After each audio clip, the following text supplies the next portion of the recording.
एक बार आप दुनिया के इस मानचित्र यानी वर्ल्ड मैप को देखिए।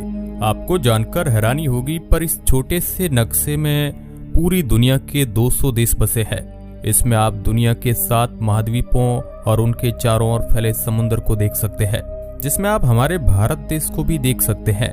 लेकिन क्या आपने कभी सोचा है कि सबसे पहले ये कैसे पता किया गया कि दुनिया का नक्शा कुछ ऐसा है? वैसे आज के समय तो इंसान काफी तरक्की कर चुके हैं। हमारे पास आसमान में घूमती ऐसी कई सैटेलाइट और टेक्नोलॉजी है जो दुनिया भर के महाद्वीपों और देशों का एक सटीक मानचित्र बना सकती है। लेकिन क्या आपने कभी सोचा है कि जब हमारे पास इतनी ज्यादा एडवांस टेक्नोलॉजी नहीं थी, तब इंसानों ने दुनिया का नक्शा कैसे बनाया था? और आखिर हमारे भारत का सबसे पहला नक्शा किसने और कैसे तैयार किया था? आज से हजारों साल पहले भारत का पहला नक्शा कैसे बनाया गया और हमें उस तरह का नक्शा कब मिला जिस तरह के भारत को आज हम जानते हैं? दोस्तों, आज के इस वीडियो में हम भारत के मानचित्र से जुड़े इतिहास को जानने वाले हैं। वैसे आज के समय में हमें अपने भारत देश और उसकी जियोग्राफी के बारे में काफी कुछ पता है। हमें पता है कि भारत के दक्षिण में एक बहुत बड़ा समुद्र है और उत्तर में हिमालय की बड़ी पहाड़ियां। लेकिन हमें ये सब चीजें अब भारत के मानचित्र यानी मैप को देखकर ही पता चली है। लेकिन आज से कई साल पहले तक लोगों के पास इस तरह की कोई सुविधा नहीं थी। लोगों को ये भी पता नहीं था कि आखिर भारत कहां कहां तक फैला है, जिसके कारण कई राजाओं में अपनी राज्य की सीमाओं को लेकर बड़ी लड़ाइयां भी हुआ करती थी। इसलिए समय समय पर कई लोगों ने भारत देश के मानचित्र को बनाने की ठानी। भारत पूरी दुनिया की सबसे प्राचीन सभ्यता है। जिस समय दुनिया भर के दूसरे देशों में खेती करने की शुरुआत नहीं हुई थी, उस समय तो प्राचीन भारत के लोग ईंट और पत्थरों के मकान बनाकर रहते थे। आप समझ ही गए होंगे, मैं सिंधु घाटी सभ्यता की बात कर रहा हूँ। इसलिए जब दूसरे देशों में भी लोगों ने व्यापार करना शुरू किया, तो हमेशा से ही उनके लिए भारत एक ऐसे सपनों की दुनिया थी जहाँ व्यापार करना काफी फायदेमंद होता था। इस कारण जब पश्चिमी देशों को भारत के बारे में पता चला, तो वहाँ के कई व्यापारियों ने समुद्र के रास्ते भारत आने का रास्ता बनाया और इस दौरान कई पश्चिमी खोजकर्ताओं ने भारत का नक्शा भी तैयार किया, ताकि वो भारत के बारे में अपने देश में रहने वाले लोगों और राजाओं को भी बता सके। इन सभी में सबसे पहला नाम था जियोग्राफर हेकेटियस। ये टर्की देश के रहने वाले थे।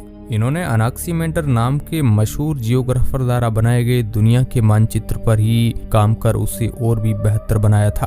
अनाक्सीमेंडर की बात करें तो ये वो पहले पश्चिमी जियोग्राफर थे जिन्होंने 540 बीसी यानी आज से 2500 साल पहले पहली बार दुनिया का मानचित्र बनाया था, जिसे अभी आप अपनी स्क्रीन पर देख रहे हैं। वैसे हमको तो ये देखने में काफी सिंपल सा मानचित्र लगता है, लेकिन आपको जानकर हैरानी होगी कि उस समय के लोगों द्वारा इस मानचित्र को काफी ज्यादा पसंद किया गया था। वैसे मुझे भी समझ नहीं आता है कि यूरोप के देशों को इस मानचित्र में ऐसा क्या दिखा, क्योंकि इसमें आपको 3 बड़े महाद्वीप के टुकड़ों के अलावा ज्यादा कुछ नहीं दिखेगा, जहाँ पर देशों को भी नहीं दिखाया गया है। पर बाद में इस मानचित्र पर जब हेकेटियस ने काम किया, तो उन्होंने इसमें और भी ज्यादा जानकारी शामिल की और कई देशों को दर्शाया। अभी आप हेकेटियस के मानचित्र को स्क्रीन पर देख रहे हैं, जिसमें आप उस समय के सभी मशहूर देशों को भी देख सकते हैं, जैसे कि ये इजिप्ट, ये बेबीलोन और ये पर्सिया। लेकिन सबसे खास बात यह है कि यह ऐसा पहला मानचित्र था जिसमें भारत को भी दर्शाया गया था। हेकेटियस का बनाया गया मानचित्र इतना ज्यादा जानकारी से भरा था कि इस मानचित्र का उपयोग करते हुए कई यूरोपीय व्यापारियों ने भारत की खोज की थी। इसके बाद बनाए जाने वाले सभी नक्शों में भारत की स्थिति समय के साथ और भी बेहतर होती गई। आज से 2300 साल पहले जब यूरोप के राजा अलेक्जेंडर ने पूरी दुनिया को जीतने का सपना देखा, तो उसके लिए सबसे पहले उसने पूरी दुनिया और उसमें मौजूद देशों का एक मानचित्र बनाने की सोची, ताकि वह सभी देशों की जियोग्राफी को समझते हुए एक रणनीति से उन पर विजय हासिल कर सके। इसमें उसकी मदद उस समय के एक बड़े गणितज्ञ एराटोस्थेनेस ने की थी, जिसने बिना किसी टेक्नोलॉजी के भी इस पूरी दुनिया का एक नक्शा बनाया, जो सच में पुराने सभी नक्शों से काफी ज्यादा सटीक था। इस पे आप भारत को भी देख सकते हैं। वैसे भारत की जियोग्राफी इसमें काफी ज्यादा गलत दिखाई गई है, लेकिन उसके बावजूद भी भारत की कई नदियों के बारे में इसमें लिखा गया है। इसके बाद आज से करीब 1900 साल पहले पटोलेमाई नाम के जियोग्राफर ने एक और बार दुनिया का एक नया नक्शा तैयार किया, इसमें भारत की जियोग्राफी को और भी ज्यादा सुधार कर दिखाया गया था। और अब इस नक्शे में आप भारत की नदियों के साथ साथ हिमालय पर्वत की श्रृंखला को भी देख सकते हैं। पर दुनिया के सबसे सटीक मानचित्र का निर्माण 1154 में मोहम्मद अल अड्रेसी नाम के जियोग्राफर ने किया। ये मानचित्र इतना ज्यादा डिटेल्ड था कि इसमें आप भारत के बीच समुद्र के भाग को भी देख सकते हैं। इतिहास में मोहम्मद अल अड्रेसी मानचित्र को टाबुला रोंगरियाना के नाम से जाना जाता है। इसमें आप पूरे अफ्रीकी महाद्वीप, ब्रिटेन, यूरोप महाद्वीप और पूरे एशिया महाद्वीप को देख सकते हैं। यहाँ तक कि इसमें रूस और चीन की जियोग्राफी भी देखने को मिलती है, जो इससे पहले के मानचित्रों में नहीं थी। इस पूरे मैप को इतना ज्यादा बारीकी के साथ बनाया गया है कि उस समय के कई व्यापारी तो इस मानचित्र को ही देखकर समुद्र में यात्रा करना पसंद किया करते थे। और आपको जानकर हैरानी होगी कि वास्को डी गामा ने इसी मानचित्र का प्रयोग करके भारत जाने का रास्ता खोजा था।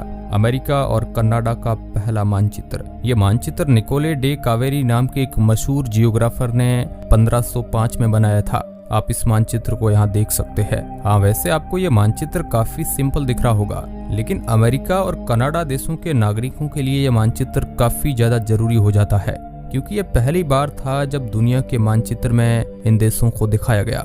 क्योंकि 1492 में ही अमेरिका की खोज हुई थी, यानी 1500 के बाद बनाए गए मानचित्र में ही अमेरिका और कनाडा को शामिल किया गया।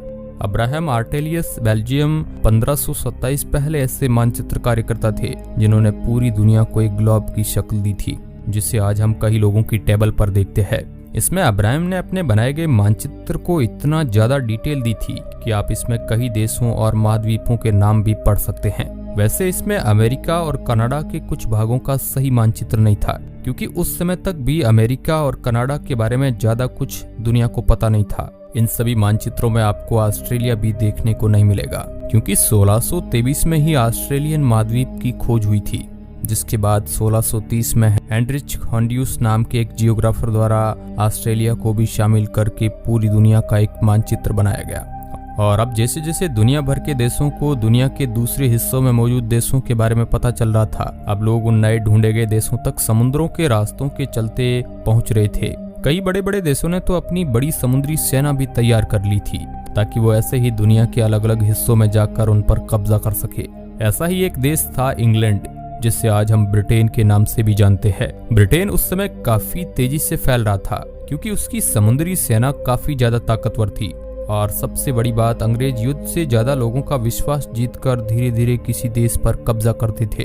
और उनकी ये रणनीति काफी ज्यादा कामयाब भी रही, क्योंकि इसी तरह अंग्रेजों ने कुछ ही समय में दुनिया के एक बहुत बड़े हिस्से पर अपना अधिकार जमा लिया। उस समय भारत की चर्चा पूरी दुनिया में फैल रही थी, क्योंकि तब दुनिया की जीडीपी का 30 से 40% हिस्सा तो भारत के पास ही था। इसलिए जब अंग्रेज भारत पहुंचे और ईस्ट इंडिया कंपनी के द्वारा धीरे धीरे भारत पर कब्जा करना शुरू किया, जिसमें भारत की सीमाओं को जानने के लिए उन्होंने भारत का नक्शा बनाने की सोची।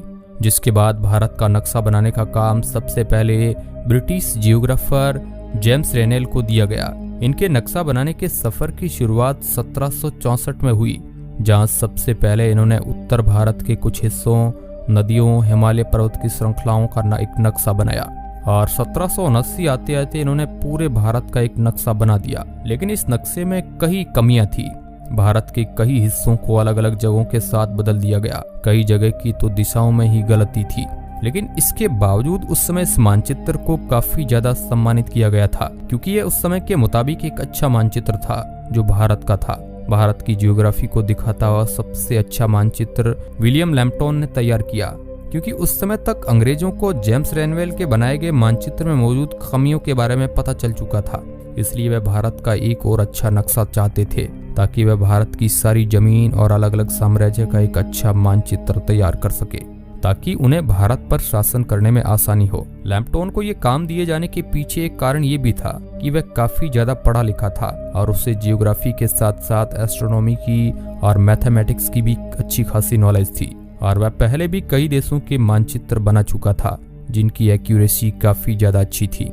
लैम्पटन द्वारा भारत के नक्शे को बनाए जाने का काम 1802 में शुरू हुआ, लेकिन 18 सालों के बाद भी ये काम पूरा नहीं हुआ, क्योंकि उस समय भारत दुनिया के कुछ सबसे बड़े जियोग्राफी वाले देशों में से एक था। क्योंकि उस समय भारत अखंड भारत के नाम से जाना जाता था, जिसमें आज का भारत पाकिस्तान, अफगानिस्तान, श्रीलंका और कुछ हिस्सा तिब्बत का भी था। इतने बड़े जियोग्राफी का नक्शा कुछ सालों में तैयार करना काफी ज्यादा मुश्किल था और 18 सालों की कड़ी कोशिशों के बाद भारत का करीब 40% हिस्सा ही मैपिंग हो पाया, जिसके बाद लैम्पटन को रिटायर कर दिया गया और उसकी जगह एक नए जियोग्राफर ने भारत के इस नक्शे को पूरा करने की जिम्मेदारी ली, जिसका नाम था जॉर्ज एवरेस्ट। उस समय भारत के एक बहुत बड़े हिस्से में जंगल और गहरी नदियां हुआ करती थी, इसलिए भारत का मानचित्र बनाने के दौरान जॉर्ज एवरेस्ट और उसकी पूरी टीम को कई बार बीमारियां भी हो जाती थी, कई लोगों की तो मौत भी हो जाती थी। लेकिन इतनी परेशानियों के बाद ये काम इसलिए भी चलता रहा क्योंकि इस टीम में सबसे ज्यादा भारतीय थे। इस तरह पूरी टीम के साथ मिलकर एवरेस्ट ने करीब 1841 तक पूरे भारत का एक काफी ज्यादा सही जानकारियों से भरा नक्शा बना दिया, जो काफी ज्यादा सटीक था।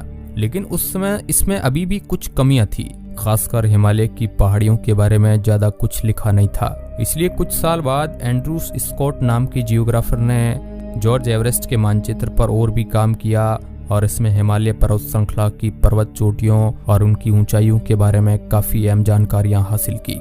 और इस दौरान अंग्रेजों को हिमालय पर्वत श्रृंखला का सबसे ऊंचा पर्वत हिमालय दिखाए, जिससे अंग्रेजों ने जियोग्राफर जॉर्ज एवरेस्ट के नाम पर माउंट एवरेस्ट नाम दे दिया। वैसे इसके बाद भी भारत की कई नक्शे बनाए गए जो इससे भी ज्यादा सटीक थे, लेकिन उन सभी में कई टेक्नोलॉजीज का प्रयोग किया गया और आज के समय में तो हमारे पास ऐसी कई एडवांस टेक्नोलॉजी है जो देश के छोटे से छोटे शहरों का भी एक एक्यूरेट मेजरमेंट ले सकती है। तो दोस्तों, ये था हमारे भारत देश के मानचित्र का पूरा इतिहास। अगर आप ऐसे ही नॉलेज से भरे वीडियोस देखना चाहते हैं तो आप हमारे चैनल को सब्सक्राइब कर सकते हैं। आज के लिए बस इतना ही। धन्यवाद।